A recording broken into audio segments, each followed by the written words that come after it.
Bismillahirrahmanirrahim. Assalamualaikum warahmatullahi wabarakatuh.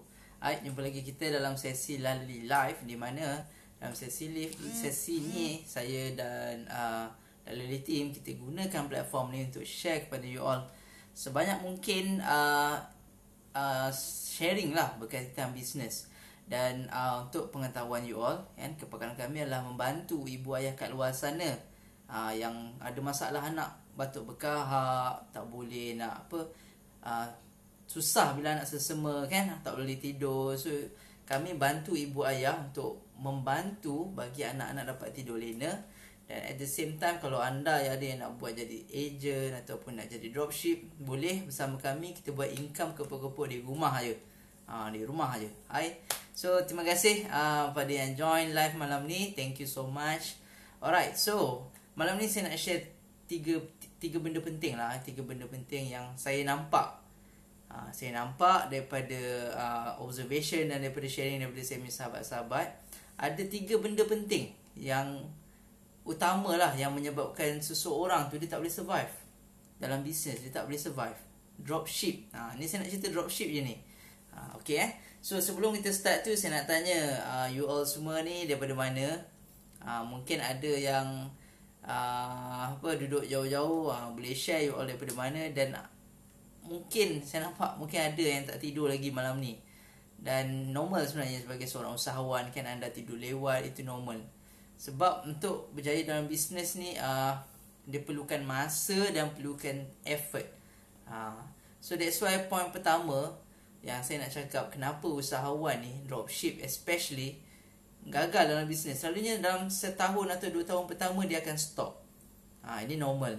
Ialah dia tak anggap bisnes dia adalah bisnes. Dia anggap bisnes yang dia buat hanyalah part time. Bisnes yang dia buat hanyalah bisnes yang geli-geli. Ada duit ada, tak ada duit tak apa. So bila dia ada mindset tu, dia start buat bisnes dengan mindset tu, dia rasa macam, oh tak apalah, ada duit tak ada duit tu tak apa. Dia akan menyebabkan effort dia tu ke arah tu lah. Dia anggap macam tak apalah, geli-geli. Duit yang dia dapat pun geli-geli je lah. Tak boleh tak mampu nak guna untuk bawa anak-anak pergi bercuti, bawa ibu ayah kita pergi haji, pergi umrah, nak beli kereta mewah tak ada, nak even kadang-kadang nak survive pun cukup-cukup makan. So itu masalah dia. Itu masalah dia bila kita anggap bisnes ni hanyalah part time. In fact, bayangkan kalau anda ada tak sini ayah-ayah atau ibu-ibu, saya nak tanya. Saya nak tanya sikit je lah. Adakah anda ibu ayah part time ataupun full time? Cuba jawab. Part time ke full time? Sebab apa? Sebab you pergi kerja, kan, pagi-pagi pergi kerja, hantar anak dekat taska ataupun pergi sekolah apa semua. Petang-petang dan anak malam pukul 6 ke 7 mungkin baru you balik. Dan barulah you jumpa anak-anak. So half day, separuh hari itu dah habis dah. Mungkin lebih daripada separuh dah habis. So adakah kita ni masih ayah ataupun ibu yang full time? Kan? So jawapan dia adalah kita, yes, ibu ayah full time, walaupun pada masa yang kita tak jumpa anak kita full time. So sama macam business. Yes, walaupun masa kerja you kerja pulun-pulun, balik kerja you buat business. Sebab you kena anggap business yang you buat ni full time. So dia akan ada extra effort. Walaupun you dropship, jangan anggap dropship ni bukan business ni. Ni masalah dia ni. Dia anggap dropship ni bukan bisnes. Dia anggap dropship ni hanya macam nak belajar-belajar, kan, nak geli-geli. Tapi silap, dropship tu adalah bisnes. Kalau you all nak tahu, kalau ada yang masih tak tahu, dropship adalah bisnes. Anda adalah founder untuk bisnes dropship tu.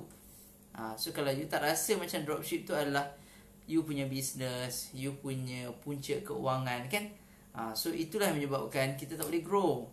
Semua orang, kalau you perasan history, semua founder-founder yang besar ni, diorang start dengan dropship. Tak ada yang start terus jadi founder. Kalau ada tu, mostly diorang dah founder not found lah. Kalau ada. Tapi kebanyakannya diorang ni start daripada bawah. Dia start buat jual produk orang, dia dah tahu belajar ilmu marketing, dia start grow bit by bit. Itu proses dia. So kalau kita masih tak lepas, nak lepas dropship ni pun tak lepas, so macam mana kita nak grow to the next level? Macam-macam cara yang kita orang share, especially dalam group Facebook group Nak Jadi Jutawan Bahagia, kan. Kalau you serius nak buat business, you serius nak growkan you punya business, you patut masuk. you sangat patut masuk grup nak jadi jutawan bahagia tu. Sebab kat situ kita share macam mana you nak buat sale, macam mana you nak sustain dalam bisnes. Kat situ kita masuk kan. Sebab kita faham orang bisnes ni, especially ataupun yang tak buat bisnes, you mesti nak satu peningkatan dalam hidup kan. You nak something grow, something better yang boleh bawa anda untuk pergi lagi jauh, untuk bawa family kita pergi lagi jauh kan. So saya sangat sarankan you masuk grup nak jadi jutawan bahagia tu. InsyaAllah tak rugi. Tak rugi masuk. Free je, tak ada bayaran. Facebook group. Macam mana nak masuk? You pergi dekat grup lah nak jadi jutawan bahagia dalam Facebook page Dalali ni. Alright, itu nombor 1. Dia tak anggap bisnes yang dia buat ni adalah full time. Okay, so saya harap siapa yang berada bersama saya dalam live malam ni, you sentiasalah anggap whatever business yang you buat sekarang ni adalah business yang full time. Sebab kita tak banyak masa kan untuk buat gagal. Tak ada banyak masa. So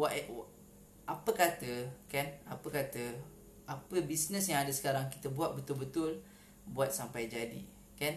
So dia masuk kepada point saya nombor 2. Bila you buat business, nombor 2, kenapa usahawan dropship ni asyik gagal, tak boleh nak upgrade adalah dia tak fokus. Perkataan ni saya selalu ulang, saya sangat selalu ulang. Kenapa usahawan ni tak boleh berjaya? Sebab mostly diorang tak fokus. Human ni memang dia ada satu bukan perasaan, sifat greed, G-R-E-E-D, tamak. Manusia ni memang sangat terkenal dengan sifat tamak. Greed tamak, haloba, kisah Korun, macam-macam. Manusia kita pun grow dengan ketamakan lah.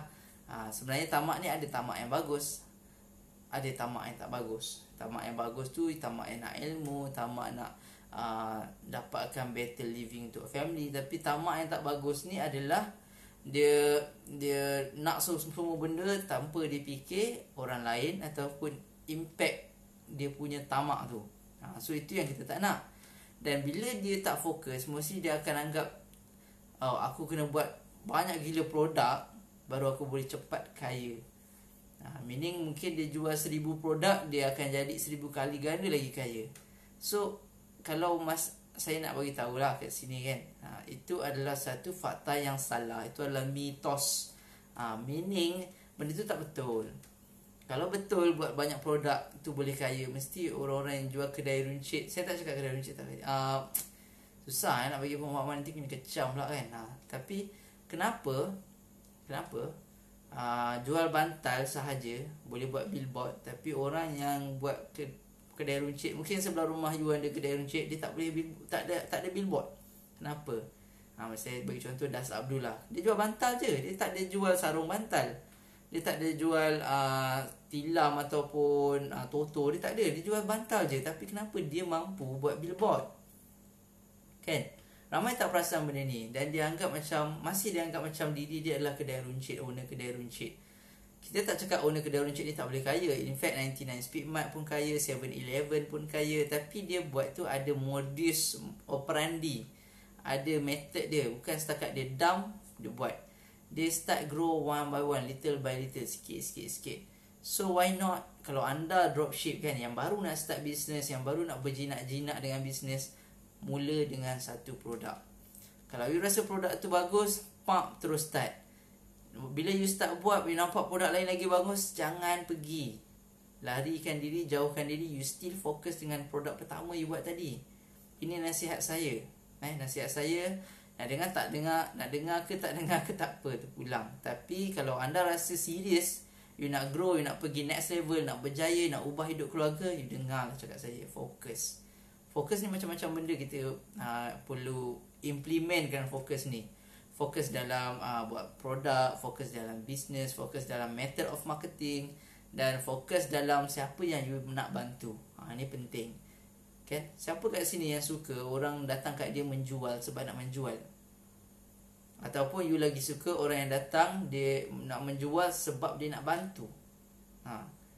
Beza kan nak jual dengan nak bantu. Adakah you seller ataupun you teller?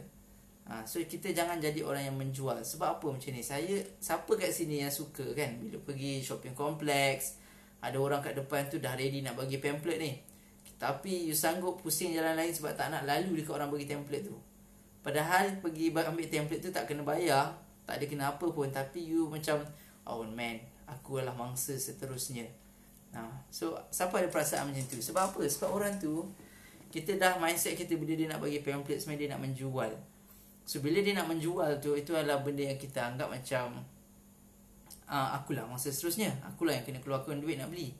Tapi kalau orang tu nak bantu, dia memang cakap, saya nak bantu awak ni, kalau saya nampak awak ada masalah ni, apa kata kalau awak try benda ni, dan based on apa kami punya pengalaman, dalam masa 2-3 hari insya-Allah benda ni boleh sembuh, boleh selesai. Dan itu adalah pengalaman daripada ramai customer kami. So why not you try je, try pakai. Kalau berkesan, alhamdulillah. Kalau tak berkesan, tak apa, tak payah teruskan, dan mungkin you boleh try produk lain. So itulah perbezaan bila you nak bantu dengan you tak bantu, kan? Tapi benda ni untuk jadi pakar dalam apa yang you nak buat, you kena fokus dulu. Kalau you kata sekarang ni you jual tudung, esok pula you jual sabun, lusa lagi you jual minyak, lepas tu you tukar, orang tak kenal you sebagai siapa. Adakah you jual produk ni atau produk ni atau produk ni? Yang lagi sedihnya, lagi hawaunya, bila orang tu call, saya nak beli ni, oh saya tak jual dah ni, saya jual benda lain pula. Trust orang daripada elok-elok, tengah-tengah dia terus tak trust. Dia kata sebab you ni lompat-lompat produk, so mungkin you scammer. Tu masalahnya. Kita takut orang ingat kita scammer tau. So janganlah kita tukar-tukar produk tu sangatlah tak penting. You jual, you belajar cara marketing yang betul, belajar cara promote yang betul, insya-Allah you akan hit. You akan hit.